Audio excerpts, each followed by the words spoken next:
1966 in Detroit, Ben Carson is a primary student. All his classmates receive excellent grades on their class assessments, but Ben consistently receives a 0, making him the laughingstock of his peers. On his class spelling test, he once again receives the lowest of the class while other students score above 20. He scores none, but the teacher of the class overhears it and appears to be happy with Ben's poor score when she thinks that it's 9. To the teacher, this is quite an improvement by Ben's standards. The class laughs loudly at Ben. They think he is the most dumb and stupid person ever. Benjamin, how many did you get right? 9. I think he did it. Hey girl, you're the dumbest kid in the world. And Ben starts believing so too. Ben is followed everywhere, not because he is celebrated, but rather for the incorrect motive. People make fun of him every time they see him. One day, after being made fun of by his classmates, Benny lashes out by punching one of the kids in the head, which leads to his mother being summoned to the school where she was warned of his behavior. The young mother is not less alarmed when he also shows her son's report card. Ben struggles with practically every subject. He claims to his mother that he is incapable of improving since he is stupid, but she is a source of inspiration, and she disagrees. She never stops inspiring him, telling him that he is a smart boy who is capable of so much more, and he too can accomplish great things. She believes he can accomplish the unthinkable, despite being repeatedly made fun of and subjected to racial harassment by his peers. Too, I know you can. I'm dumb, mother. No, you ain't. You a smart boy. You just ain't using that smartness. Ben once asked his mom for assistance while reading. She completely avoids the matter by claiming that she needs a new pair of reading glasses, because she is embarrassed about her own education. She then learns that Ben has an eye condition that prevents him from reading because he cannot properly focus on the small print. So, she bought him some reading glasses.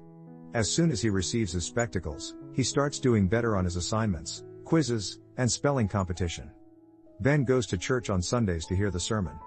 In his speech, the minister tells the tale of a missionary doctor who treated patients, despite receiving death threats from the king. The story moved Ben and he decides to pursue his dream of being a missionary doctor. He begins to picture himself in that role as the idea has opened the door to an entirely new universe of learning and development for him. He returns home and tells his mother that he wants to become a doctor. Ben's belief that he is not smart has now given way to confidence.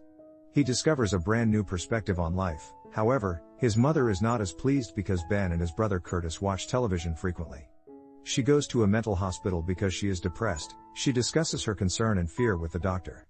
She shares that she was unable to attend school and married at the young age of 13. She then learns that her husband has a second wife and a child.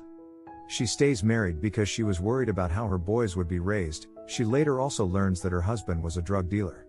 She leaves the marriage and raises her sons alone. Her life is challenging. In order to support her family, she works as a cleaner. However, she keeps that information as a secret from her kids. Her mental health suffers greatly as a result, and she develops depression as a result of her overwhelming worry and anxiety. She discloses her suicide intentions to the doctor, who advises that she check herself in for a few days. Despite her worries, she makes the same choice. She reveals her travel to Detroit to Curtis and Ben. She surrenders custody of them to an elderly woman. The boys object when she asks them to remember the timetables while she is away. When she arrives at the hospital among her stuff, she discovers a letter from Ben. It is full of grammatical errors but is yet extremely emotional, and when she sees the letter, she becomes emotional. Ben's academic progress is ongoing. He now scores 24 out of 25 on a test for the class. He dashes home to inform their carer. To his amazement, he discovers that his mother has returned. He gives her a hug, updates her on his development, and displays his grades. She is obviously ecstatic and proud. She never stops inspiring Ben, and he keeps becoming better. In the interim, she secures cleaning duties at the home of a wise and sympathetic individual. She is astounded to find a sizable room filled with various books. When she gets home, she finds her boys watching TV. She turned it off and ordered the boys to visit the library every week to read 2 books and write a report on each of them. She also states that the boys are only permitted to watch 2 TV shows per week after doing their homework. Although the boys appear frustrated, they obey their mother. They establish their reading habits by enrolling in a library. They also begin their educational journey on TV. To enlarge their horizons, they watch quiz shows. The dividends from Ben's newfound love of studying begin to flow immediately. In class, the teacher selects a rock and asks the students if they are familiar with it. Everyone except a skeptic Ben doesn't know. The rock, according to him, is obsidian. He continues by outlining how obsidian is formed. Ben's level of knowledge astounded the teacher. He requests a meeting with Ben after class. When Ben runs into him after class, The teacher tells him that he has unleashed the power of his mind. This is a big statement, especially coming from your teacher. The whole time Ben performs admirably in his class. His spelling is impeccable, the class teacher is unhappy, but she is powerless to stop the announcement of Ben as the victor after he wins the spelling competition in his class. She displays her racism at the yearly award ceremony later when the principal of the school declares Ben to be the top student overall. In the audience are his mother and brother. They exhibit the same levels of pride as Ben when he accepts his certificate. However, a racist teacher steps up to the microphone and says something that reveals her pervasive racism. She claims that even though Ben is a black kid and was raised by a low-income single mother, they were unable to outperform him, and the other students should be ashamed of themselves. Sadly, she was unable to appreciate Ben's skills through the lens of her. Before Benjamin takes a seat, I have a few words I want to say. Benjamin is a boy of color. He has no father in his life. He comes to us with tremendous disadvantages. There's no reason you shouldn't have done better than him. What's wrong with you kids? You're not trying hard enough. You should be ashamed. Due to this occurrence, his mother used her savings to move her sons to Chicago. Now, at his new high school, Ben is once again the target of jeers because of his own attire. The following day at school, Carl, a bully, is intimidated by Ben's courage and ends up becoming his friend. Ben asked his mother for money so he can buy some new clothes despite having little. His mother unwillingly finds some money and buys him a new pair of pants. Ben dislikes the worn-out looking pants he got. He argues with his mother about wanting to wear trendy clothing like his friend, but his mother disapproves of that and claims that those who wear high fashion are internally deceived. During the disagreement, Ben becomes enraged. He grabs the hammer his mother was using to repair the window and charges at her. He is saved by his brother who intervene. He then storms off to his unwise friends who took him to a gang where he purchased a knife. He is insulted by his friend during a disagreement in both of their lucks. Ben stabs him with the knife but he knife shattered and nothing bad happened. Ben fled home from school in terror. He prayed. This was a blessing in disguise. He then left that unhealthy friendship. In addition, he becomes aware of the negative consequences of rage and develops the ability to manage it. He receives a scholarship that allows him admission to Yale, where he meets his girlfriend, Candy. He has a really difficult time adjusting to life at Yale. He admits to Candy that his only strength is reading and he dislikes the lectures, and he doesn't feel like going to class, but he is concerned about his studies and future. Candy assists him. She claims that he can study independently, both during the day and night. Of all the subjects, Ben is mostly bothered by chemistry. He studies so hard that he starts to hallucinate, in which the chemistry professor appears to be writing the formula down on the board for him. His diligent study pays off as he performs admirably on the exam and decides to pursue a career in neurosurgery. The most prestigious university in the U.S., Johns Hopkins, receives his application. Only 2 resident students for the neurosurgery facility were accepted by Johns Hopkins, and only the top pupils can get a chance there due to the fierce competition.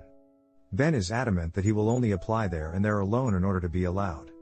He attends a meeting. When the doctor inquires as to his motivation for becoming a neurological surgeon, he exudes confidence. Ben responds that he wants to solve the mysteries surrounding the brain because it is a mysterious organ. He claims to believe in the possibility of miracles and expresses a desire to perform them. His interviewer is impressed by his confidence, and he is admitted and continues to succeed at Johns Hopkins. According to a prominent physician, people don't like you and you are not exceptional, as he addresses Ben, now, Dr. Carson, in a racist manner and commands him to comply with the request. Carson, draw some blood. Doctor, according to his charts, he may be anemic. I don't think... Well, I don't care what you think. You do as I say. Don't think you're special, Carson, simply because there's no one like you in this department. You don't change your attitude, I'll get you kicked out of neurosurgery faster than you say yes, sir. His first emergency case as a resident doctor involves a patient who needs surgery right away. It's a matter of life and death situation. There isn't a doctor available to care for the patient, yet the resident Dr. Carson is ineligible to do surgery on a patient who is near death because he lacks a license. But he performs surgery and saves the patient, jeopardizing his entire career of which he had always dreamed. His superior calls him in his office. He fears that he would receive criticism for what he did, but to his surprise, the senior doctor recognizes his efforts to preserve the patient's life. His hospital duty and business both continue in this manner. A young couple brings their daughter who is having seizures to the hospital. She stays up all the time. She is half retarded according to the other doctors. She requires a hemispherectomy, which would remove a seizure-prone portion of the brain, according to Dr. Carson. This is extremely dangerous since the infant could become paralyzed or lose her capacity to speak and move. He informs the parent that although it is a risk, the child's brain has a remarkable capacity to replace defective cells with healthy ones and restore neurological functions. Additionally, he had never performed an operation of this kind before, but he accepts the challenge of curing the youngster. The evening before the procedure, he exudes anxiety. In the morning, he begins operating on the youngster after kneeling and praying. He handles the child with extreme care. The procedure is now complete. The time for judgment has come. The anesthesiologist tries to awaken the child's consciousness. Everyone is quite anxious. For every second she stays silent, the scenario becomes more stressful.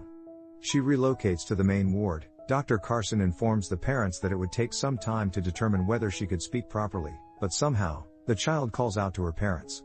Dr. Carson triumphs in the first of many tests, and as a result of this occurrence, the media shows a lot of interest in Dr. Carson.